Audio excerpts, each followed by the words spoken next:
All right, we are back for session number 3 tonight. This is a Monday night live chat, and I'm joined in this section by Jeremy. What was it?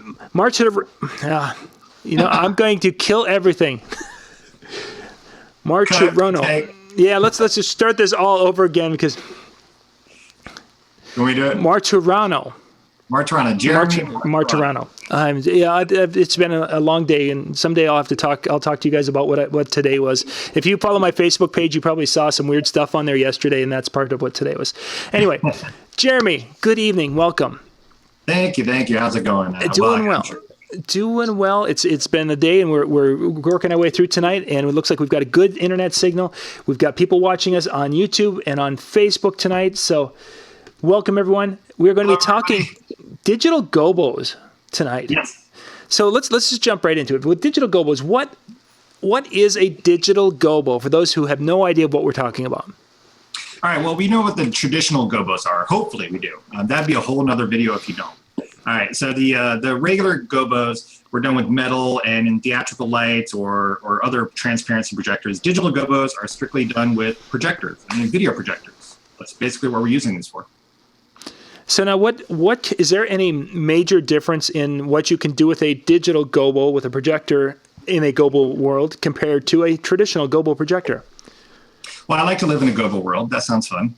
The digital projections, you can do.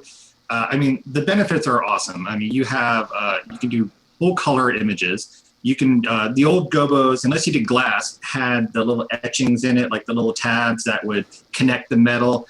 Those are gone. Your image can look so much better. The precision of this can be very, very sharp, and you have flexibility of placement.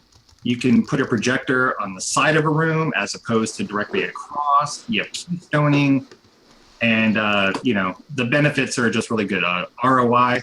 You can a good projector is probably going to cost you anywhere from $800 to $1,000. But there's no cost for the gobos, and you can sell this thing over and over and over. And we do these all the time, and they're really fabulous. So.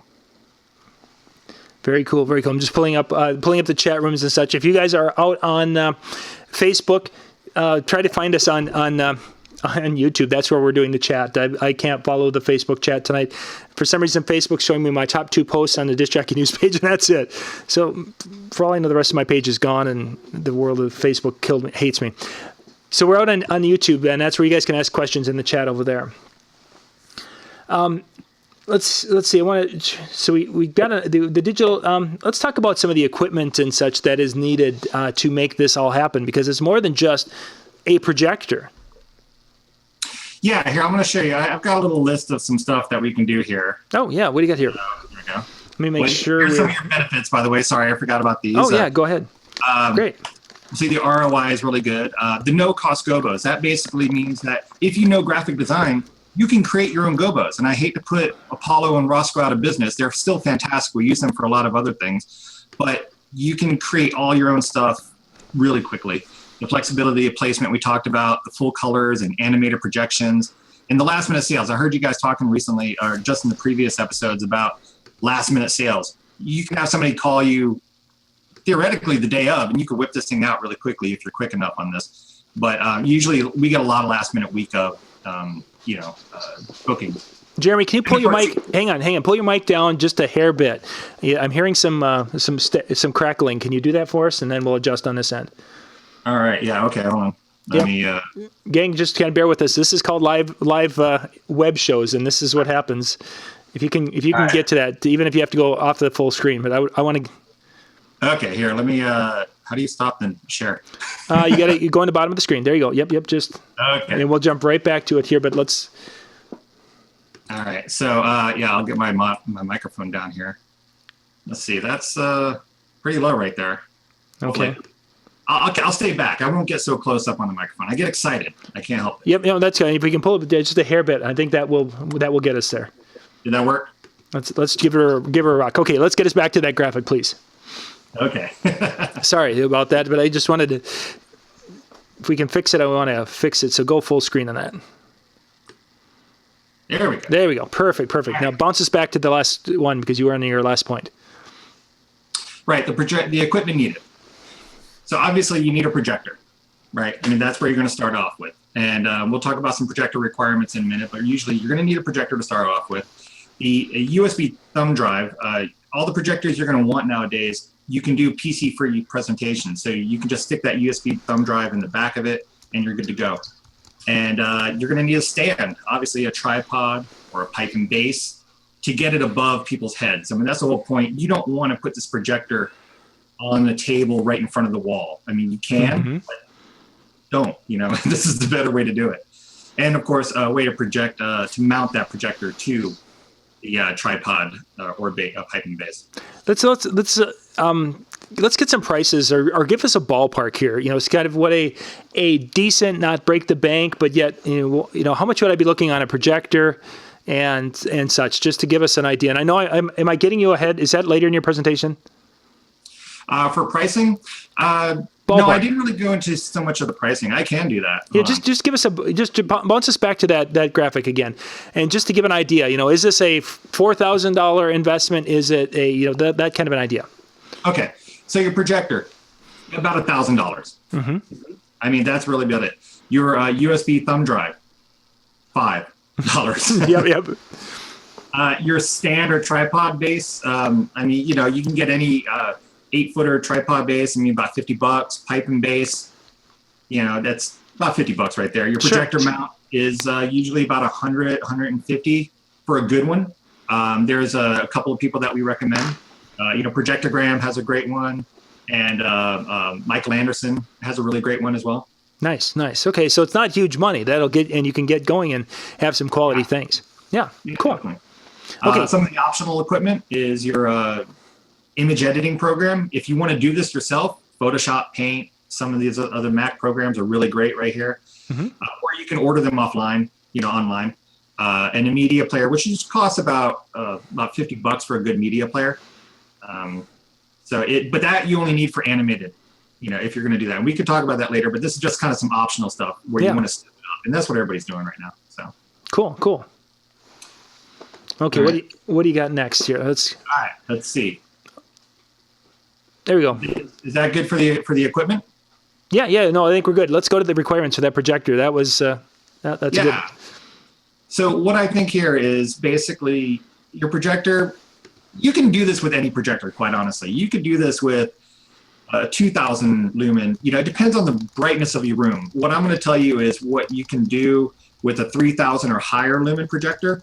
And you could do this in really bright rooms, and it'll look fantastic. We use a 4,500 lumen or a 4,000 lumen projector. And this allows us to project across a room about 80 to 100 feet away on a wall, and it still looks. Yeah, so that's the beauty of having the brighter lumens. Horizontal and vertical keystoning, that's going to be how you can fix your image. But what I like to do is it's actually called full corner adjustment or quick corner in Epson. And that's going to be your best one right there, because you can actually grab every corner of the image and morph it to fix it perfectly from whatever projection position you're going to be at. And that would be different than, because the keystoning, vertical and horizontal, basically, and it basically takes the sides and it makes the top wider or top narrower, that kind of a thing. So the corner is just moving one corner in or out, or how? Let me see. How do I stop the screen share? On the bottom, you gotta get out of your get out of that, and then you can click on the very bottom of the Zoom window. It seems like You're in. I was gonna, because I want to use my hands to talk, but I stop video. Wherever Zoom is, if you can bring the Zoom app to the front, and then you can turn the share off there. It's weird. I was able to do this before. Yeah, we not new share. What if I can do that? I don't see my wood. Oh wait, is that it right there? All right, so back to meeting. Yeah, if we can get there. Sure. There we go. go. Yeah, I'm back. Sorry, gang. Again, this is live web shows, so things happen. My first time too. Thank you for being forgiving on this. Yeah. So anyway.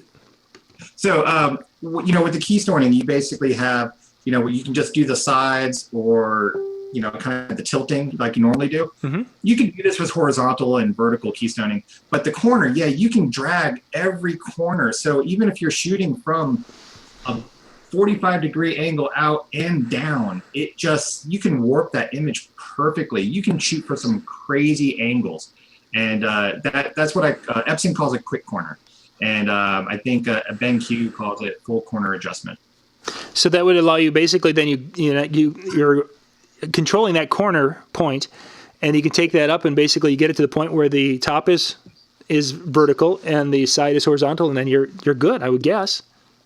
Yeah, and what you want to do too is, say if you have the projector on the corner of the room or like a sidewall, don't do it from the sidewall, because your perspective is going to be different than if you stand in the middle of the room.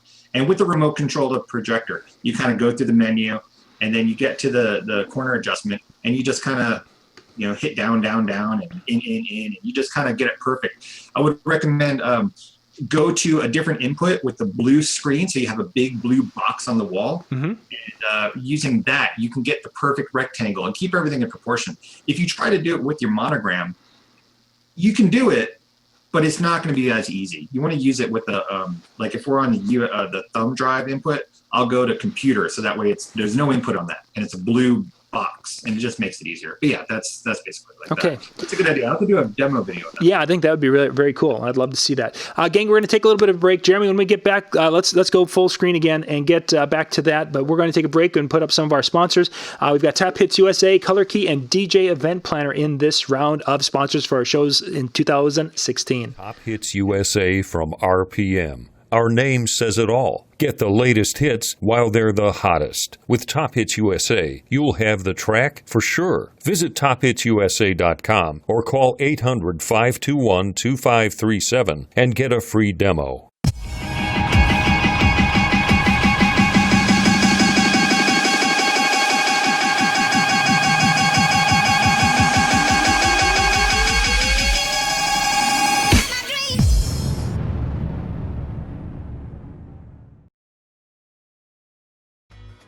DJ Event Planner will change the way you manage and run your business. Streamline all of your procedures and software into one easy-to-manage system.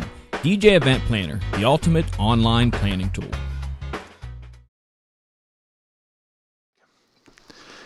Okay, we just finished talking about the full corner adjustment, and as we're going to have to, Jeremy, you're going to need to do a video and demonstrate that for us. I think that's an awesome feature, and I haven't run into that. And I've got a couple of projectors that were kind of expensive, but I wonder if it's because of my short throw projectors that they don't have that. I don't know. And actually, I didn't even cover that in this. I wouldn't recommend doing short throw projectors with digital Gobos. You can, but with the short throw projector, you're going to have to put it directly in front of that wall. Oh, yeah. At 5-8 feet away.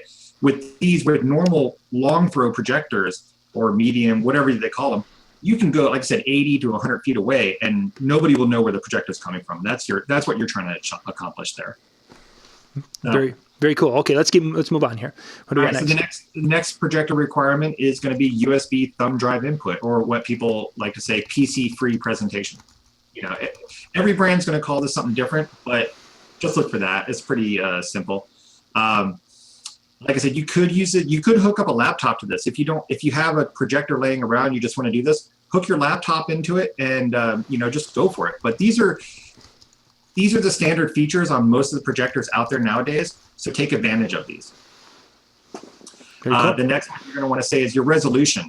XGA 1024 768. I mean, you can do, like I said, you can do this with anything, but the higher the resolution, the better the image is going to look on the wall. When you get close to that wall, basically, since you're projecting a 40 to 60 foot image, in reality, your pixels are going to be huge when you get close to that wall. For sure. But from far away, it's going to look okay, but I like quality. So I want, we do 1280 or 1200 by 800 or 1920 by 1080. We go full HD on some of them. So it just looks better, the better the resolution. And your high contrast ratio here. This is going to be kind of a weird, requirement. But basically, the higher contrast ratio, the darker your black is going to be on your projector.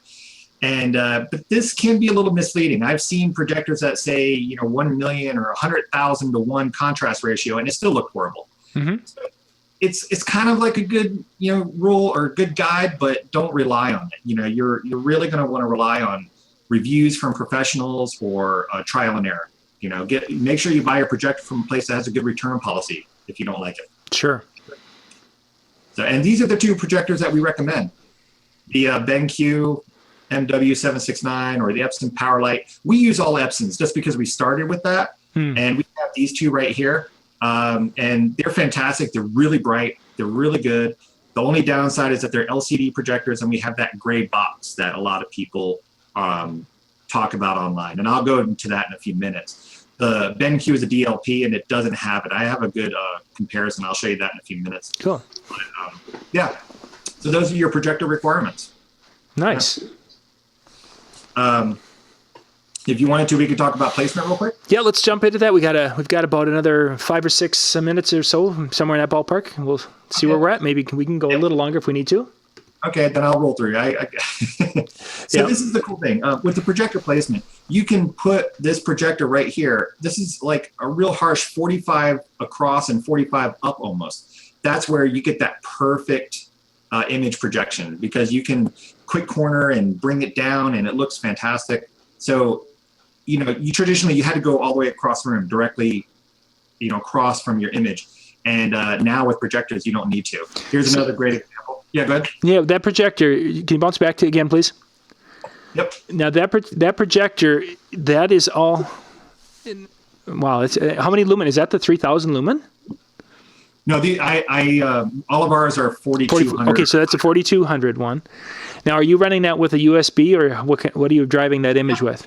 PC free. It's just a JPEG, basically. And on your thumb drive, you plug it in. And there it is. You select it, and you're good. Okay. Yeah. It's like doing a slideshow with your internal projector, and you just pause it. That's it. Oh, cool. Very nice. I like that. That's a great example. Okay, what do you got next? Just showing again the projector placement over here. And you see how high we get it. You want to put the projector above people's heads. So that way, they're not going to walk in front of it. That's why we recommend 6 to 7 feet up and a stand. We like the pipe and base look because it's the streamlined. And, that way people still are guessing where it is. Mm-hmm. This little Easter egg right here is Scott Faber, by the way. He's not spinning, so we don't recognize him. Yeah. But you see the big red jacket. All right. So if you want to talk about the dreaded gray box. Oh, yeah. Good example. And like I said, we use the Epsons all the time. We only noticed this when this room was pitch black, basically. It's just my phone that really amped up the exposure. As you can see by this image right here is really blown out while this one isn't. They honestly look the same. But the gray box right here, and this is the DLP. And, if we were to buy more projectors, we would probably go with the BenQ. I'm just waiting for them to come out with a full HD version before I buy one, But and when you say full HD, that's because I think their max resolution is 7 It's 1020 or 1200 by 800. Yeah, and instead of being a whatever by 1080. Yeah. The full HD is 1920 by 1080. Yeah. Other than that, it's the perfect. And honestly, if you're just starting into it, go for the BenQ. It's fantastic. Jeremy, before we bounce too far, question: do you find it harder to do smaller venues with Gobos and getting your projectors set? Smaller venues? No, actually, that's why we do the pipe and bass, because with the pipe and bass, it can be. I can show you a pipe and bass, like this one here on the left. It's very streamlined. It can just go. It can tuck right in anywhere. If you have to go really tall with it, you can. We actually get all of our pipe from Home Depot, and you just kind of use some threaded connector, and you just use this the base here, the Altman, or this is an SSRC base, a 50-pound base plate, and that's nice and streamlined. Some of the lower ceiling venues, those get really tricky because you can't go very high with the image. In that respect, when you have a low ceiling venue, small venue basically, you want to get your projector as high as possible to get over people's heads. Sure. Okay. Yeah. Okay. Yep. Good. That answers the question. Thank you. Yeah. Tips to avoid the gray box. The DLP projectors are better than LCD projectors. Zoom out. The larger you zoom out, the less noticeable the gray box will be. Just make sure you create your graphic on your JPEG smaller. You want to create multiple sizes. That way, when you zoom out, you can just kind of go to a smaller image. Of course, you're going to lose intensity. Your brightness will go down. You'll get your pixels. But if you really have to get rid of that gray box, I mean, this is the way to do it. Or just cover it up with uplighting, put some lights, flanking it, and kind of just cover up those lines, and keep your brightness down. The more you jack up your brightness and contrast, the more noticeable that gray box is going to be. Those are the stands there. Yep, good. And then, real quick, I know we're just kind of jumping into it, but image creation. This is just the basic concept of how you create your image. You can see on the left here, all your image is going to be on a black background. Black is going to be transparent. On a photo. That's how you get rid of your big white box, and nobody thinks it's an actual projector. Sure. So that just kind of gives you an idea right there. You can do the other benefit. I mean, even if you don't go color with your images, you can go grayscale, and you can do the layering here, and it looks really cool. Yeah. So, this is actually inspired by a design that the couple gave us. They had bird cages on there, so I just kind of found something similar, or I was able to extract some of the imagery from their invitation and utilize it. That's the best way to coordinate the branding or the images to their invitations or their napkins or whatever. So, how long did it take to put something like that together, or what do you kind of allot yourself for time when it comes to creating that digital gobo? Oh my goodness, to create a digital gobo, it depends on the complexity of it. We actually have templates done. So that way, basically this whole image right here is a template, just without the birds. So I just had to find the birds. I'm really good at graphic design. So this would take me like, 10, 15 minutes to usually do. Some other people in our company aren't as good as graphic design, so it can take them up to an hour. But there are great resources out there if you don't know graphic design. Projectogram's really great. Illuminate mobile projections, Donnie Lewis, he's doing it. Michael Anderson, they all have designs that you can buy off of them, either Photoshop or just have them do it for you. So, very nice. Yeah. Is there any special for saving the file? Okay, I created something in Photoshop. I love it. It looks awesome. Any certain file format or DPI or anything to that effect I should be thinking and making sure I do? Typically, I do everything at 300 DPI. The projector is going to come out 72 DPI, so I really don't think there's any benefit to that. I should know that, but I haven't really tested it out. But we just do everything at 300 DPI. It just kind of makes it easier. But usually when a projector, like I said, it's like your screen, your TV, your video. It's going to be 72 DPI no matter what. Jeremy, we're going to take a quick break. I've got one more question for you here, so we'll be right back in. We got a couple more sponsors for summer 2016. Okay.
Oh, really?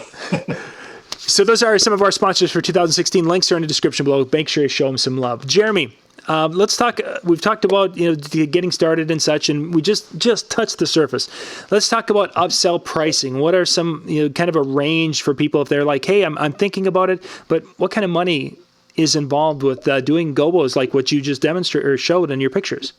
Okay, so you can upsell this. Once you have the projector, you can upsell this for anything you want. You can even throw it in. I don't suggest that, but we usually sell them for $300 to $350 for a custom monogram gobo.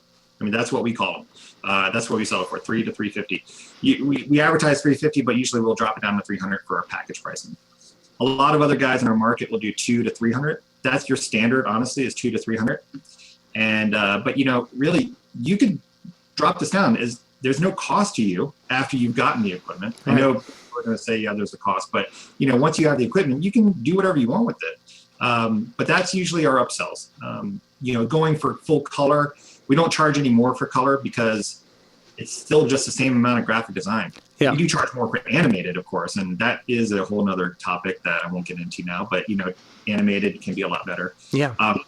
For out of weddings, if you go into corporate, you could do a whole lot more, honestly. A custom glass gobo costs $450 just for the glass gobo to get made. So if you look at a corporate, if you compare that with a corporate client, that's what they're looking to get that. And then, the cost of the actual the source for gobo and the placement was another couple $100. So they're looking at $600 to $800 just to have these gobos projected, their logo. Mm-hmm. So we come in at about $400 to $500 for full color company gobo, digital gobo projection. Very cool. Neat stuff. We need to dig in because we need to talk about animated gobos in a future show, and we need to get into. We were touch a little bit on doing some video mapping. I figured we had a lot of ground to cover. So future shows, ladies and gentlemen, we will get to those. So Jeremy, if people want to get in touch with you, what's the best way to do that? Just Jeremy Martorano or Jeremy at karmaeventlighting.com. And here I'll actually show you this real quick. So we have a PowerPoint. I did.